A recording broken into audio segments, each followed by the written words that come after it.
Hello बच्चों, कैसे हो? आपका स्वागत है त्रिपाण स्टडी सेंटर में। आज जो आपके समक्ष टॉपिक प्रस्तुत हुआ है कई मानने में काफ़ी महत्वपूर्ण है हर एक एग्जाम व्यू से।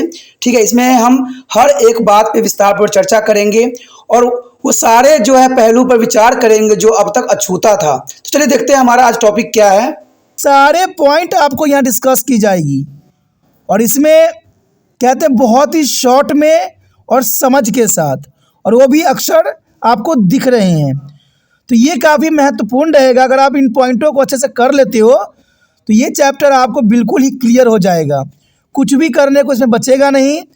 तो इसको जो है आपको पूरे वीडियो अच्छे से देखना है, समझना है, लेकिन स्किप नहीं करना है। अगर स्किप करके देखते हो तो शायद आपको कॉन्सेप्ट क्लियर ना हो पाए, क्योंकि ये बात महत्वपूर्ण था, इसलिए मैंने आपको बताया। क्योंकि यहाँ पर पॉइंट व्यू काफ़ी महत्व रखता है और आपके लिए ज़रूरी भी रहता है, क्योंकि चैप्टर समझना बच्चों के लिए काफ़ी महत्वपूर्ण रहता है।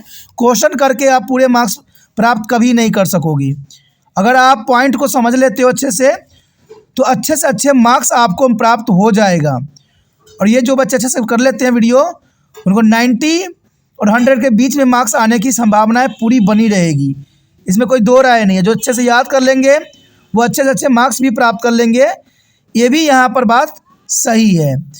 अगर देखा जाए समाजशास्त्र, सबसे पहले हम समाजशास्त्र के चैप्टर करेंगे तो समाजशास्त्र को समझना जरूरी है, और समझने के लिए हमें कुछ साइंटिस्टों की मदद लेना पड़ेगा। तो पहला तो हमने यही मदद लिया है कि समाजशास्त्री पीटर वर्जर के अनुसार, कि समाजशास्त्री पीटर वर्जर के अनुसार उन्होंने क्या कहा था। उन्होंने समाजशास्त्र के बारे में कहा था कि समाजशास्त्र के लिए शब्दावली संभवतः बहुत ही महत्वपूर्ण है, क्योंकि समाजशास्त्र में शब्दों को देना बहुत महत्वपूर्ण है। देखिए, कोई भी अगर यहाँ पर सब्जेक्ट होता है तो उनकी अपनी शब्दावली होती है, और ये काफ़ी महत्वपूर्ण है, क्योंकि हम इनकी विषय वस्तु से परिचित हैं और इसके दर्शन के लिए पहले से ही शब्द मौजूद है। क्योंकि समाजशास्त्र से सारे सब्जेक्ट जुड़े हुए हैं। अगर समाज नहीं रहेगा तो इतिहास नहीं रहेगा, इतिहास नहीं रहेगा, देखिए समाज नहीं रहेगा तो इकोनॉमिक्स नहीं रहेगा, इकोनॉमिक्स नहीं रहेगा तो राजनीतिक नहीं रहेगा, और देखा जाए समाजशास्त्र नहीं रहेगा तो मनोविज्ञान भी नहीं रहेगा। तो यहाँ पर बात क्लियर है कि समाजशास्त्र ही सभी विषय की जननी कहा जा सकता है, क्योंकि समाजशास्त्र के अंतर्गत ही सभी विषयों का जो है उत्पत्ति हुआ है। बेशकली समाजशास्त्र का जो है बाद में उत्पत्ति हुई, बाद में जो है राइटरों ने इसके बारे में ध्यान आकर्षित किया, लेकिन देखा जाए तो समाज से ही सारे विषयों का जो है गहरा संबंध है, और ये काफ़ी महत्वपूर्ण बात यहाँ आता है और ज़रूरी भी है।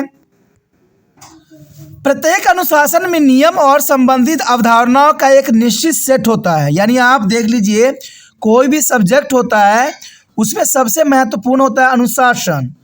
अनुशासन में नियम और संबंधित अवधारणाओं का एक निश्चित सेट होती है, जो अनुशासन को स्पष्ट रूप से सिखाने और समझने में मदद करेगा।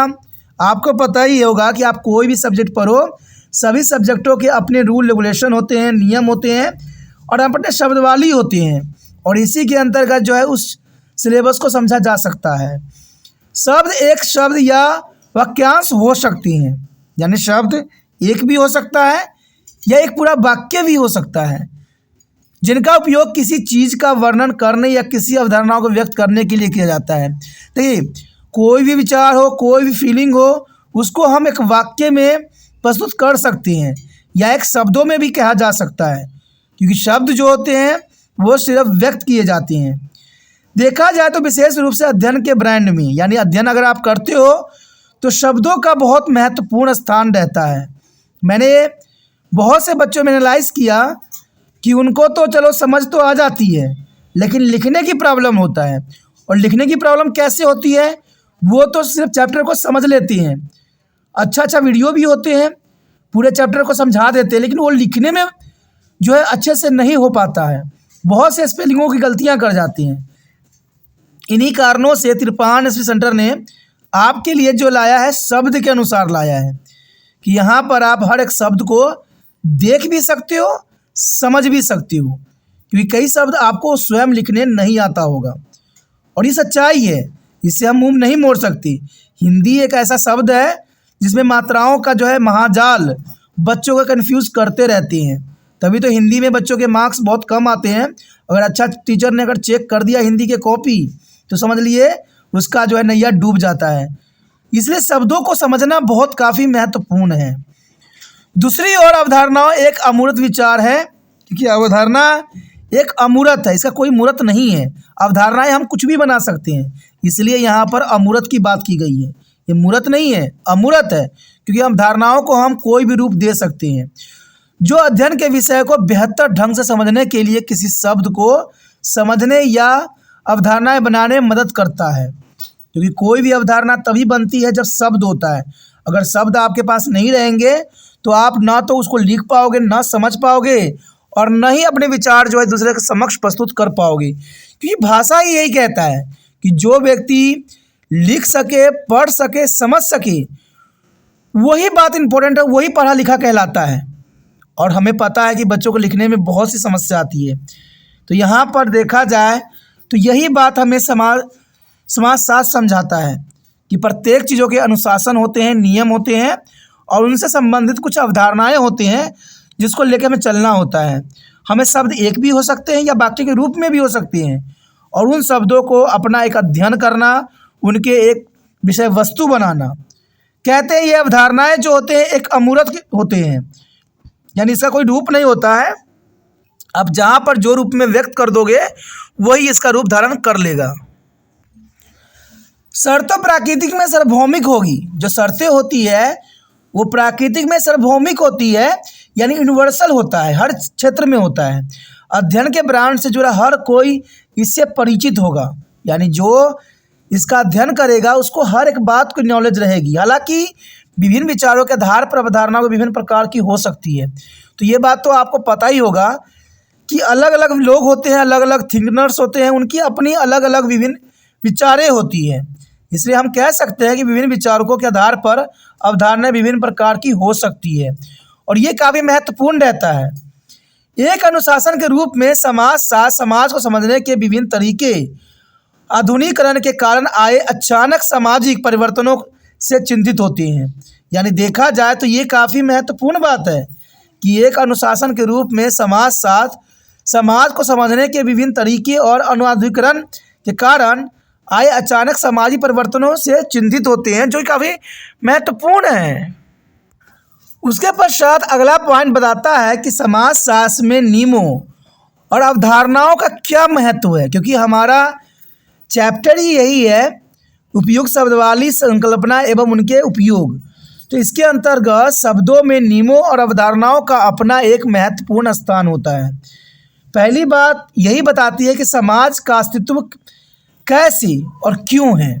आखिर समाज का अस्तित्व कैसे और क्यों है, और इस बारे में हमारे विभिन्न विचारों को समझने के लिए हमें विशेष शब्द और अवधारणाओं की आवश्यकता होती है। देखा जाए तो कोई नई सब्जेक्ट बनती है तो उनके लिए अपनी एक शब्दावली होती है। जर्नल शब्द आप कहीं भी देख सकोगे, लेकिन देखा जाए साइंस के अगर सब्जेक्ट पढ़ रहे हो तो साइंस के अलग ही डिक्शनरी होती है। कहते हैं इंग्लिश की अलग होगी, समाजशास्त्र के भी अलग होंगे, कि सब कंसेप्टों की अपनी अपनी जो है डिक्शनरी होगा, और इसी के अंतर्गत उन शब्दों को समझा जा सकता है। शब्द और अवधारणाएं सामाजिक परिवर्तन को समझने और उनके मानचित्र करने के लिए सामाजिक विचारकों की चिंता को भी दर्शाता है। यानी देखा जाए तो शब्द और अवधारणाएं सामाजिक परिवर्तनों को समझने और उनका मानचित्रण करने की सामाजिक विचारों की चिंता को दर्शाते हैं, या उस चिंता को दर्शाते हैं जो समाजशास्त्रियों को समूह और समाज के बीच संरक्षित असमानताओं को समझना थी। यानी देखा जाए तो काफ़ी महत्वपूर्ण है कि समाजशास्त्र को समझने के लिए बहुत से समाजशास्त्रियों के समूहों ने इस पे अपना चिंतन रखा और अपनी विचारों को दर्शाया, और देखा गया कि सबके विचारों में असमानताएं थी, यानी सबके विचारों में काफ़ी अलग विचारधारा थी। अब इसके अंतर्गत एक शब्दावली होना काफ़ी महत्वपूर्ण है, नहीं तो अलग अलग विचारकों का अलग अलग विचारधारा होगी, और जिसके कारण समाजशास्त्र जो है पूर्ण रूप से समझना संभव नहीं होगा। देखा जाए तो सब शब्द और अवधारणाएं समाज को समझने के विभिन्न तरीकों के उपकरण के रूप में कार्य करता है। यानी शब्द और अवधारणाएं, क्योंकि आप विद्यार्थी हो, आप जब एग्ज़ाम लिखते हो तो आपका वहाँ पर ना तो चरित्र पता लगता है और ना ही आपकी बुद्धिमानी का सबूत मिलता है। वहाँ पर जो शब्द आप लिख रहे हो वही शब्द आपको बताता है कि आप किस प्रकार से अध्ययन किए हो, क्योंकि शब्द का महत्व काफ़ी महत्वपूर्ण रहता है।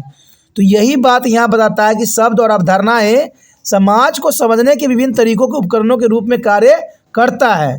और उसी प्रकार एक विद्यार्थी को समझने में जो एग्जामिनर होता है उसके शब्द से ही पता लगा लेता है कि ये विद्यार्थी किस प्रकार की जो है मानसिक दशाओं से गुजर रहा है और इसमें कितनी जो है काबिलियत है इस एग्ज़ाम को पास करने के लिए। आजकल तो चलिए सरकार बहुत ही अच्छा है, हर एक बच्चा पास हो जाता है बहुत आसान तरीके से। लेकिन अगर आप सख्ती अगर बढ़ते पुराने समय में दादा दादी से पूछिएगा तो मुश्किल से जो है कुछ ही बच्चे पास होते थे और उनको अच्छे से जॉब भी मिल जाती थी। लेकिन कहते ना आज तो हमने बच्चों के फौज तैयार करने हैं तो पास भी करना ज़रूरी है। आज एक बार कोई यूनिवर्सिटी या किसी कॉलेज में एडमिशन करवा लीजिए, आप कुछ भी हो आप पास होके ही निकलिएगा, क्योंकि आजकल पैसे की जोर है, ज्ञान की जोर नहीं है कहीं भी। और ये मैं सच्चाई के साथ कह सकता हूँ, इसमें कोई बुराई नहीं है। आप कहीं भी हो, कितना भी अनपढ़ क्यों ना हो, एक बार पास हो ही जाओगे। कोई भी स्कूल कोई भी कॉलेज में एक बार एडमिशन करवा लीजिए, आपको निकाल ही देगा, कोई ना कोई रूप निकालने का होता ही है। तभी तो हमारे भारत देश में देखिए कि आज इतने लोग इंजीनियर बन रहे हैं, डॉक्टर बन रहे हैं, फिर भी बेरोजगारी की समस्या बढ़ती चली जा रही है। कारण क्या है? लोगों में समझ नहीं है, लोग उस तरह की चीज़ नहीं कर रहे हैं। जिनके पास पैसा है वो घूस दे के जॉब में लग जाते हैं और उनको तो लिखने तक भी नहीं आता। आप कोई डॉक्यूमेंट बनवाइए तो सही, उसमें आपको 1000 गलतियाँ ही दिखेगी, क्योंकि वो लोग पढ़े लिखे भी नहीं होते हैं, समझदार भी नहीं होते हैं। वो तो पैसे के जोर से जो है कोई अच्छा पोस्ट प्राप्त कर लेते हैं। नहीं तो कभी हो सकता है, आज मैंने देखा है जो पढ़े लिखे समझदार व्यक्ति हैं वो रेहड़ी पे बैठे पड़े हैं और जो अनपढ़ बेकार किस्म के लोग हैं वो बड़े बड़े पोस्ट पर बैठे पड़े हैं। ये बहुत ही एक अलग सी भावनाएं हैं आज का समाज में बन गई है। और ये जब तक शिक्षा का स्तर ऊंचा नहीं होगा इसको सुधारना संभव नहीं है। और मुझे पता है ना तो ये सुधरने वाला है, ना लोग समझने वाले हैं, ना सरकार समझने वाला है। क्योंकि अनुशासन एक महत्वपूर्ण कहते हैं रंग है। एक अनुशासन के रूप में समाज शास्त्र अवधारणाओं के सहअस्तित्व की अनुमति देता है, जैसे विचारों में विभिन्नता आती है। यानी अनुशासन के रूप में समाज शास्त्र अवधारणाओं में सहअस्तित्व की अनुमति देता है, जिससे विचारों में विभिन्नता हमें देखने को मिलता है। उदाहरण के लिए संघर्ष सिद्धांत बना प्रकारवादी सिद्धांत, यानी प्रकारवादी फंक्शनिंग सिद्धांत। दृष्टिकोणों की यह बहुलता समाज शास्त्र में विशेष रूप से तीव्र है।